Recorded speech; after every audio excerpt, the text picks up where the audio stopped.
Some people don't cut everyone off because they hate people, they do it because connection became too painful. They didn't disappear suddenly. They went quiet after being stretched too thin for too long. Withdrawal, in these cases, isn't rejection, it's protection. When every interaction demands energy you no longer have, silence starts to feel like relief instead of loneliness. Emotional overload builds quietly, being available, being understanding, being the one who listens, fixes, absorbs. Over time, the nervous system stays on edge, always bracing for the next demand.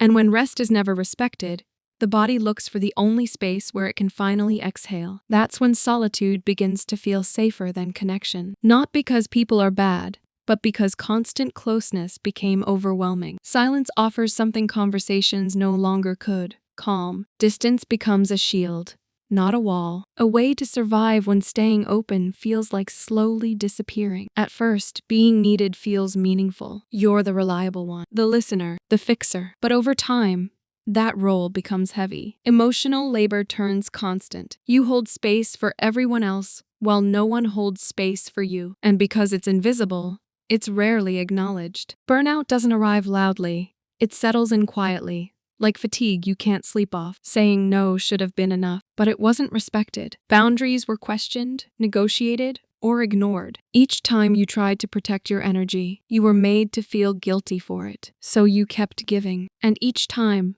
a little more of you was drained away. Eventually, isolation becomes the last boundary left, not as punishment, but as preservation. When words fail and limits are crossed, distance becomes the only language that works. Cutting everyone off isn't about anger, it's about finally being able to breathe. Isolation and recovery can look the same from the outside, but they feel very different on the inside. Isolation feels heavy, empty, and tense. Recovery feels quiet, spacious, and relieving. For many people who cut everyone off, the silence isn't the goal, it's the reset. A pause long enough to hear themselves again. Cutting people off is rarely meant to be permanent. It's a response to overwhelm, not a rejection of connection. The nervous system pulls back so it can recover its balance. Only after safety returns does the desire for connection slowly reappear. Reconnection doesn't happen all at once. It starts selectively. One person, one honest conversation, one relationship where presence doesn't cost peace. Boundaries stay firmer. Energy is protected. The circle stays small. Healing isn't about letting everyone back in.